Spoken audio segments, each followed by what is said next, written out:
नमस्कार और स्वागत है। महान खगोल शास्त्री कार्ल सागर ने कहा था, ब्रह्मांड हमारे भीतर है। हम तारों के समान से बने हैं। हम ब्रह्मांड के लिए खुद को जानने का एक तरीका है। ये विचार आज की हमारी चर्चा के लिए बिल्कुल सही माहौल बनाता है। आज हम भौतिकी और ब्रह्मांड विज्ञान के एक बिल्कुल नए और कह सकते हैं क्रांतिकारी विचार पर बात करने वाले हैं, क्वांटम मेमोरी मैट्रिक्स या शॉर्ट में कहें तो QMM। हमारी ये बातचीत क्वांटम स्मृति मैट्रिक्स ब्रह्मांड का रहस्य नाम के एक लेख के कुछ हिस्सों पर आधारित है, जो इस नए क्षेत्र के मुख्य आइडियाज़ को सामने रखता है। हमारा मिशन क्या है? देखिए, इस जटिल विचार को आसान भाषा में समझना, ये जानना कि ये ब्रह्मांड के बारे में हमारी जो समझ है उसे कैसे बदल सकता है और ये ज़रूरी क्यों है। ख़ास तौर पर UPSC उम्मीदवारों के लिए ये टॉपिक महत्वपूर्ण हो सकता है और GS paper 3 science and tech के लिए और शायद प्रीलिम्स में भी इससे जुड़े सवाल आ सकते हैं। और जाहिर है, विज्ञान में रुचि रखने वालों के लिए या जो ब्रह्मांड के रहस्य जानना चाहते हैं, उनके लिए तो ये एक नया नज़रिया है ही। अगर आपको ये चर्चा उपयोगी लगे तो प्लीज़ लाइक करें, सब्सक्राइब करें और हाँ, अगर कोई सवाल हो तो नीचे कमेंट्स में ज़रूर पूछिएगा। ठीक है, तो चलिए इस दिलचस्प विचार को खोलते हैं। शुरुआत कहाँ से करें? शायद मौजूदा भौतिकी की उस चुनौती से जिसके हल के लिए QMM जैसे नए विचारों की ज़रूरत पड़ रही है। बिल्कुल। देखिए, पिछले 100 साल से भी ज़्यादा समय से हमारी भौतिकी की समझ दो बहुत मजबूत पिलर्स पर टिकली है। एक है आइंस्टाइन का सामान्य सापेक्षता सिद्धांत। ये गुरुत्वाकर्षण को स्पेस और टाइम के एक ताने बाने की तरह देखता है ना, जो बड़े स्केल पे ब्रह्मांड को कंट्रोल करता है। और दूसरा है क्वांटम मैकेनिक्स। ये छोटी दुनिया, मतलब परमाणु और कणों की दुनिया, उसे नियंत्रित करता है। हाँ, ये दोनों अपने अपने दायरे में बहुत सफल रहे हैं। बिल्कुल। लेकिन मुश्किल तब आती है जब हम इन्हें एक साथ लाने की कोशिश करते हैं। जैसे ब्लैक होल के अंदर क्या होता है, या ब्रह्मांड शुरू कैसे हुआ, या फिर ये डार्क मैटर और डार्क एनर्जी का क्या मामला है। इन सवालों पर ये दोनों सिद्धांत जब मिलाए जाते हैं तो विरोधाभास पैदा करते हैं। मतलब गणित ठीक नहीं बैठता। तो दशकों से वैज्ञानिक एक थ्योरी ऑफ एवरीथिंग की तलाश में है जो इन दोनों को जोड़ सके, और इसी तलाश ने QMM जैसे नए आइडियाज को जन्म दिया है। अच्छा, तो इसी बैकग्राउंड में QMM आता है। तो फिर ये क्वांटम मेमोरी मैट्रिक्स, ये आखिर है क्या चीज़? इसका मतलब बेसिक आइडिया क्या है? देखिए, QMM का जो सबसे क्रांतिकारी प्रस्ताव है वो ये है कि असलियत, मतलब वास्तविकता का जो सबसे बुनियादी लेवल है, वो पदार्थ, ऊर्जा या स्पेस टाइम नहीं। अच्छा, तो फिर क्या है? बल्कि सूचना है। इन्फॉर्मेशन। सूचना। इन्फॉर्मेशन। हाँ। ये सोचना ही अपने आप एक बड़ा शिफ्ट है। QMM के हिसाब से स्पेस टाइम, जिसे हम अक्सर एक स्मूथ कंटिन्यूअस चादर जैसा सोचते हैं, वैसा है नहीं, बल्कि वो असतत है, डिस्क्रीट है, यानी बहुत छोटी छोटी इंडिविजुअल कोशिकाओं या सेल्स से बना है। क्वांटम थ्योरी में भी ऐसे विचार हैं, पर QMM इसे एक कदम और आगे ले जाता है। स्पेस टाइम की कोशिकाएं और सूचना, ये मतलब काम कैसे करता है? ये सेल्स जानकारी को होल्ड कैसे करती हैं? हाँ, यहीं पर वो मेमोरी वाला हिस्सा आता है। QM कहता है कि स्पेस टाइम की हर एक सेल वो एक तरह की क्वांटम मेमोरी यूनिट है। तो जब भी कोई कण या कोई फोर्स फील्ड, जैसे गुरुत्वाकर्षण या लाइट वेव, किसी सेल से गुजरता है या इंटरैक्ट करता है, तो वो उस सेल की क्वांटम अवस्था में एक बहुत छोटा, लगभग ना के बराबर लेकिन परमानेंट निशान छोड़ जाता है। एक निशान? हाँ, एक क्वांटम इम्प्रिंट कह सकते हैं। हर घटना, चाहे कितनी भी मामूली क्यों ना, स्पेस टाइम के उस हिस्से में दर्ज हो जाती है। इसका मतलब बहुत गहरा है।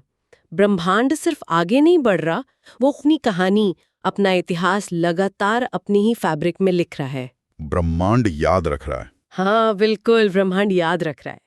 यहाँ ये आकर्षक है कि ये ब्रह्मांड को एक विशाल, लगातार अपडेट होने वाले मेमोरी बैंक की तरह देखने का नजरिया देता है। तो क्या ये नजरिया भौतिकी की कुछ बड़ी जो अनसुलझी पहेलियां हैं, उन पर भी कोई रोशनी डालता है? जैसे वो famous black hole information paradox. कई लोगों ने सुना होगा इसके बारे में, पर क्या आप संक्षेप में बता सकते हैं कि ये पैराडॉक्स है क्या और QMM इसे कैसे सुलझाने की बात करता है? जरूर। देखिए, ब्लैक होल सूचना विरोधाभास जो है, वो असल में जनरल रिलेटिविटी और क्वांटम मैकेनिक्स के बीच एक सीधा टकराव है। रिलेटिविटी कहती है कि एक बार कोई चीज और उसकी सारी जानकारी ब्लैक होल के इवेंट हॉराइजन के पार चली गई तो वो हमेशा के लिए खो गई, ब्रह्मांड से कट गई, समझे। हाँ। लेकिन क्वांटम मैकेनिक्स का एक फंडामेंटल प्रिंसिपल है कि सूचना कभी भी पूरी तरह नष्ट नहीं हो सकती। वो हमेशा कंजर्व्ड रहती है, संरक्षित रहती है। तो सवाल ये है कि ब्लैक होल में गिरने वाली जानकारी का होता क्या है? नष्ट हो जाती है या बची रहती है? बिल्कुल, यहीं पर QMM एक कह सकते हैं एलिगेंट सॉल्यूशन देता है। इसके अनुसार जब पदार्थ ब्लैक होल में गिरता है तो उसकी जानकारी गायब नहीं होती, बल्कि जैसे ही वो पदार्थ इवेंट होराइजन के पास पहुंचता है और उसमें गिरता है, उसकी क्वांटम जानकारी आसपास की जो स्पेस टाइम कोशिकाएं हैं उन पर इम्प्रिंट हो जाती है, छप जाती है एक तरह से। अच्छा, ब्लैक होल में गिरने से पहले ही? हाँ, और बाद में जब वो ब्लैक होल अरबों खरबों साल बाद धीरे धीरे हॉकिंग रेडिएशन के जरिए वाष्पित होता है, खत्म होता है, तो वो जानकारी खोई नहीं होती। क्यों? क्योंकि वो पहले ही स्पेस टाइम की मेमोरी में सुरक्षित दर्ज हो चुकी है। गणितीय रूप में ये जो छापने की प्रक्रिया है, इसे एक इम्प्रिंट ऑपरेटर से डिस्क्राइब किया गया है। ये एक नियम है जो बताता है कि जानकारी कैसे स्पेस टाइम में दर्ज होती है। और ख़ास बात यह है कि ये एक प्रतिवर्ती मतलब रिवर्सिबल प्रक्रिया है।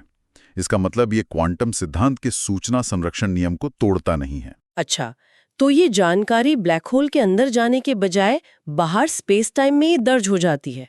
ये तो दिलचस्प है।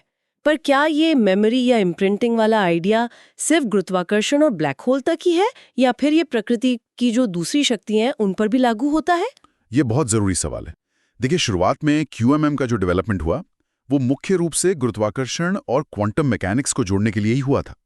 लेकिन जो हालिया रिसर्च है उसने इस आइडिया को प्रकृति के दूसरी फंडामेंटल फोर्सेस तक भी बढ़ाया है। मॉडल्स दिखाते हैं कि जो स्ट्रॉन्ग और वीक न्यूक्लियर फोर्सेस हैं, जो एटम के न्यूक्लियस के अंदर काम करती हैं, वो भी स्पेस टाइम सेल्स में अपने निशान छोड़ती हैं।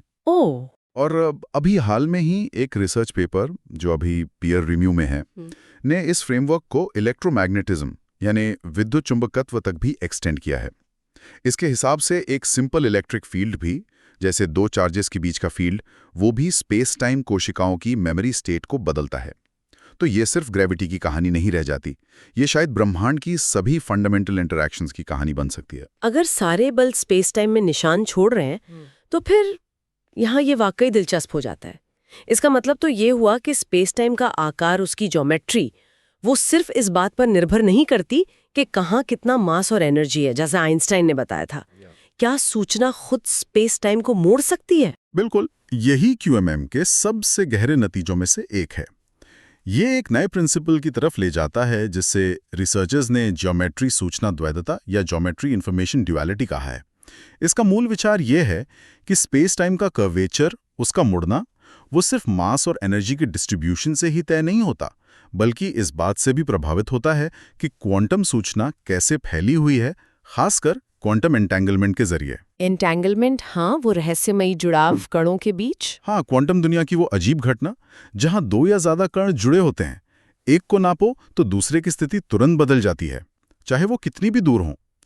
QMM के मुताबिक इस तरह के जो नॉन लोकल मतलब दूरी से परे सूचनात्मक जुड़ाव हैं, वो भी स्पेस टाइम की बनावट पर असर डालते हैं। सूचना सिर्फ स्पेस टाइम में स्टोर नहीं होती, वो उसे आकार भी देती है। सूचना स्पेस टाइम को आकार देती है, ये तो मतलब दिमाग घुमा देने वाला विचार है। अगर ऐसा है तो क्या ये ब्रह्मांड के कुछ सबसे बड़े रहस्य, जैसे डार्क मैटर और डार्क एनर्जी, इनकी व्याख्या करने में भी मदद कर सकता है? ये दोनों मिलकर तो ब्रह्मांड का लगभग 95% हिस्सा बनाते हैं, पर हम जानते ही नहीं कि ये हैं क्या। हाँ, और यहीं पर QMM के दावे और भी ज्यादा रोमांचक हो जाते हैं। डार्क मैटर को ही लीजिए, वो अनदेखा पदार्थ जिसका गुरुत्वाकर्षण गैलेक्सीज को एक साथ रखता है और उनके जरूरत से ज्यादा तेज घूमने को एक्सप्लेन करता है। एक हालिया स्टडी जो अभी पीयर रिव्यू में है, में पाया गया कि QMM जो ये क्वांटम इम्प्रिंट्स का सुझाव देता है, इनके समूह जब वो काफी मात्रा में जमा हो जाते हैं तो वो गुरुत्वाकर्षण के तहत बिल्कुल वैसे ही बर्ताव करते हैं जैसा डार्क मैटर से उम्मीद की जाती है, बिना किसी नए कण के। हाँ बिल्कुल, वे क्लस्टर बनाते हैं, गैलेक्सीज के घूमने की रफ्तार पर असर डालते हैं, और ये सब बिना किसी नए अनदेखे कण को माने हुए हो जाता है। अगर हम इसे बड़ी तस्वीर से जोड़ते हैं तो इसका मतलब ये हो सकता है कि डार्क मैटर कोई रहस्यमयी चीज न होकर स्पेस टाइम में जमा हुई जानकारी का ही एक सामूहिक गुरुत्वाकर्षण प्रभाव हो। वाह! और कहानी यही खत्म नहीं होती। डार्क एनर्जी, वो रहस्यमयी ताकत जो ब्रह्मांड के फैलाव को तेज कर रही है, उसे भी QMM के फ्रेमवर्क से समझाया जा सकता है। एक और स्टडी में रिसर्चर्स ने देखा कि क्या होता है जब स्पेस टाइम कोशिकाएं जानकारी से सैचुरेट हो जाती हैं, मतलब वो और नई आजाद जानकारी को ठीक से दर्ज नहीं कर सकती। जब मेमोरी फुल हो जाती है तब? हाँ, एक तरह से। उन्होंने पाया कि इस सैचुरेशन की हालत में ये कोशिकाएं स्पेस टाइम की एक किस्म की बची खुची ऊर्जा, रेजिड्यूअल एनर्जी, में योगदान करती हैं। गणितीय रूप से ये बची हुई ऊर्जा ठीक वैसे ही बर्ताव करती है जैसे आइंस्टीन के समीकरणों में कॉस्मोलॉजिकल कांस्टेंट या डार्क एनर्जी करती है। और सबसे जरूरी बात, इस ऊर्जा की जो अनुमानित वैल्यू है वो ऑब्जर्व्ड डार्क एनर्जी की वैल्यू से मेल खाती है। ये तो कमाल है। हाँ, ये परिणाम एक बहुत महत्वपूर्ण सवाल उठाते हैं। क्या ब्रह्मांड के दो सबसे बड़े रहस्य, डार्क मैटर और डार्क एनर्जी, असल में एक ही सिक्के के दो पहलू हो सकते हैं जो सूचना के स्टोरेज और उसकी सीमा से जुड़े हों? ये तो अविश्वसनीय है। डार्क मैटर और डार्क एनर्जी दोनों एक ही सूचना आधारित सिद्धांत से निकल सकते हैं। लेकिन आपने सैचुरेशन का जिक्र किया कि स्पेस टाइम कोशिकाएं जानकारी से भर सकती हैं। अगर स्पेस टाइम की मेमोरी लिमिटेड है तो क्या होता है जब ये पूरी तरह भर जाती है? क्या ब्रह्मांड बस रुक जाता है? ये एक और गहरा सवाल है जिसका QMM मॉडल सामना करता है। जो लेटेस्ट कॉस्मोलॉजिकल पेपर है, जो the journal of cosmology and astroparticle physics में छपने के लिए मंजूर हो चुका है, वो इस लिमिटेड मेमोरी के नतीजे के तौर पर एक चक्रीय ब्रह्मांड यानी साइक्लिक यूनिवर्स के विचार की ओर इशारा करता है। साइक्लिक यूनिवर्स मतलब बार बार बनने वाला? हाँ, बिल्कुल। एक ऐसा ब्रह्मांड जो बार बार जन्म लेता है, फैलता है, सिकुड़ता है और फिर से जन्म लेता है। आइडिया यह है कि ब्रह्मांड के फैलाव और सिकुड़ने के हर साइकिल के दौरान स्पेस टाइम की मेमोरी में ज़्यादा से ज़्यादा एंट्रोपी, जो डिसऑर्डर या स्टोर्ड जानकारी का एक माप है, वो जमा होती जाती है। जब स्पेस टाइम अपनी मैक्सिमम इंफॉर्मेशन कैपेसिटी या एंट्रोपी लिमिट तक पहुंच जाता है तो वो सैचुरेट हो जाता है। और तब इस पॉइंट पे मॉडल के समीकरण दिखाते हैं कि ब्रह्मांड एक सिंगुलैरिटी, अनंत घनत्व वाले बिंदु में ढहने के बजाय एक बाउंस या उछाल का अनुभव करता है। वो जो जमा हुई एंट्रोपी है वही एक उलटफेर को ट्रिगर करती है, जिससे सिकुड़ना रुक जाता है और फैलाव का एक नया फेज शुरू होता है। ब्रह्मांड एसेंशियली रीसेट हो जाता है और एक नया साइकिल शुरू करता है, लेकिन पिछले साइकिल्स की मेमोरी या एंट्रोपी को साथ लेकर। एक चक्रीय ब्रह्मांड, बार बार जन्म लेना और मरना। तो इस मॉडल के हिसाब से हमारा ब्रह्मांड ऐसे कितने चक्रों से गुजर चुका है और क्या ये हमेशा चलता रहेगा? इसकी उम्र के बारे में ये क्या कहता है? मॉडल की जो प्रेडिक्शंस हैं उनकी तुलना जब ऑब्जर्वेशनल डेटा जैसे कॉस्मिक माइक्रोवेव बैकग्राउंड रेडिएशन से की गई तो रिसर्चर्स कुछ अनुमान लगा पाए हैं। उनका अंदाजा है कि हमारा ब्रह्मांड शायद पहले ही फैलाव और सिकुड़ने के 3 या 4 पूरे चक्रों से गुजर चुका है। 3 या 4 बार? हाँ, और मॉडल ये भी बताता है कि शायद 10 से भी कम चक्र बचे हैं। अच्छा, तो इसका मतलब ब्रह्मांड की उम्र जो हम 13.8 अरब साल मानते हैं वो सिर्फ हमारे मौजूदा फैलाव के चक्र की उम्र है। अगर पिछले चक्रों को भी जोड़ें तो ब्रह्मांड की सच्ची सूचनात्मक आयु मतलब टोटल एज वो करीब 62 अरब साल हो सकती है। 62 अरब साल? ये तो बहुत बड़ा बदलाव है हमारी समझ में। हाँ, बिल्कुल। और मॉडल ये भी भविष्यवाणी करता है कि जब बाकी बचे चक्कर पूरे हो जाएंगे तो स्पेस टाइम की सूचना क्षमता आखिर में पूरी तरह सैचुरेट हो जाएगी। उस पॉइंट पर कोई और बाउंस मुमकिन नहीं होगा। उसके बजाय ब्रह्मांड धीमी गति से शायद हमेशा के लिए चलने वाले फैलाव के एक अंतिम चरण में प्रवेश करेगा। 62 अरब साल, चक्रीय ब्रह्मांड, ये सब सुनने में बहुत क्रांतिकारी और शायद थोड़ा काल्पनिक भी लगता है। ये सिद्धांत बहुत कुछ समझाने का दावा तो कर रहा है, लेकिन क्या इसका कोई असल एक्सपेरिमेंटल टेस्ट हुआ है या ये अभी सिर्फ मैथ्स और अंदाजे ही हैं? ये बहुत वाजिब सवाल है और QMM का एक दिलचस्प पहलू ये है कि ये पूरी तरह थ्योरी तक ही सीमित नहीं है। इसके कुछ मुख्य विचारों को आज के क्वांटम कंप्यूटर इस्तेमाल करके लैब में टेस्ट किया जा चुका है। क्वांटम कंप्यूटर पर?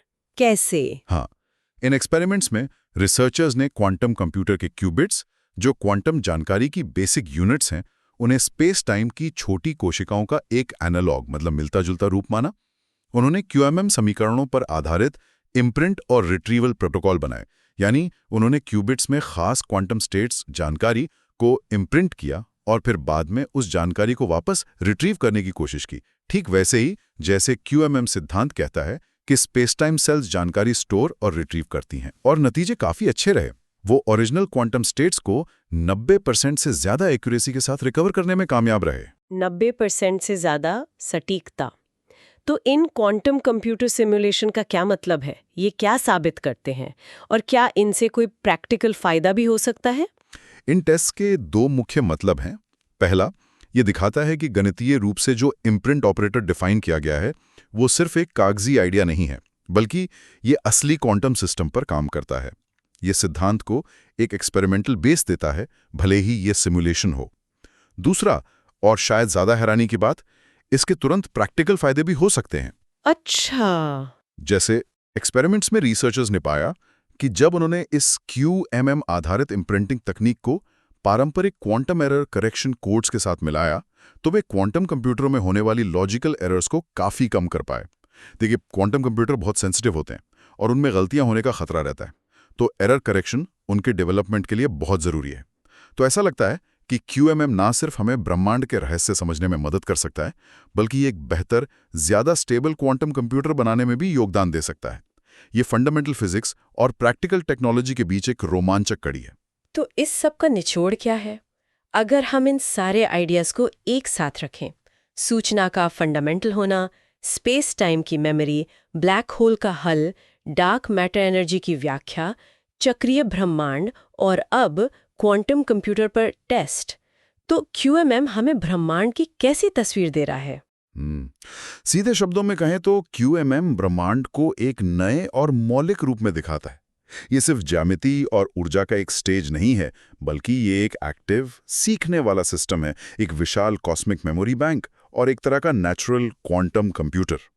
हर घटना, हर बल, हर कण स्पेस टाइम के ताने बाने में एक स्थायी छाप छोड़ रहा है, और ये सारी छापें मिलकर ही ब्रह्मांड के अतीत, वर्तमान और भविष्य के विकास को आकार दे रही हैं। ये नजरिया भौतिकी की कुछ सबसे गहरी और अलग-थलग पहेलियों को एक सिंगल फ्रेमवर्क में जोड़ने की कोशिश करता है। ब्लैक होल इन्फॉर्मेशन पैराडॉक्स से लेकर डार्क मैटर और डार्क एनर्जी तक, ब्रह्मांड के चक्रों से लेकर समय की दिशा तक, क्योंकि मेमोरी अतीत से भविष्य की ओर बढ़ती है। और सबसे जरूरी बात, ये इसे इस तरह से करता है जिसके कम से कम कुछ हिस्सों को लैब में सिमुलेट और टेस्ट किया जा सकता है, जो इसे सिर्फ फिलोसॉफिकल बातों से अलग करता है। ये वाकई सोचने के लिए बहुत कुछ देता है। बिल्कुल। QMM एक बहुत ही लुभावना विकल्प पेश करता है। चाहे ये सिद्धांत आखिर में ब्रह्मांड की पूरी कहानी साबित हो या ना हो, या सिर्फ सही दिशा में एक जरूरी कदम हो, ये हमें ब्रह्मांड को देखने का एक नया और शक्तिशाली लेंस देता है, सूचना का लेंस। ये हमें याद दिलाता है कि ब्रह्मांड शायद सिर्फ पदार्थ और ऊर्जा का कलेक्शन ना हो, ये मेमोरी भी हो सकता है। इसका वजूद इसके इतिहास में लिखा हुआ है। और यही हमें आज की चर्चा के आखिरी विचार पर लाता है, एक विचार जिस पर हमारे श्रोता सोच सकते हैं। अगर ब्रह्मांड वाकई एक मेमोरी बैंक है, अगर स्पेस टाइम हर गुजरते पल को याद रखता है, तो क्या ये मुमकिन है कि उस कॉस्मिक मेमोरी में ब्रह्मांड के इतिहास का हर लम्हा, हर घटना, हर वो विचार जो कभी अस्तित्व में था, वो अभी भी कहीं न कहीं किसी न किसी एनकोडेड रूप में मौजूद हो? जरा सोचिए इस पर कि हमारा अतीत, हमारा साझा इतिहास सचमुच स्पेस टाइम के फैब्रिक में क्वांटम लेवल पर लिखा हुआ हो सकता है। इस गहरी चर्चा पर आप सबके क्या विचार हैं? क्या लगता है ब्रह्मांड एक विशाल मेमोरी सिस्टम हो सकता है? हमें नीचे कमेंट्स में अपने विचार बताइए। और अगर आपको ये विश्लेषण जानकारीपूर्ण और सोचने पर मजबूर करने वाला लगा, तो प्लीज़ लाइक करें और सब्सक्राइब करें ताकि आप भविष्य के ऐसे सेशंस मिस ना करें। चाहे आप UPSC की तैयारी कर रहे हों या बस ब्रह्मांड के बारे में अपनी समझ बढ़ाना चाहते हो। सुनने के लिए धन्यवाद।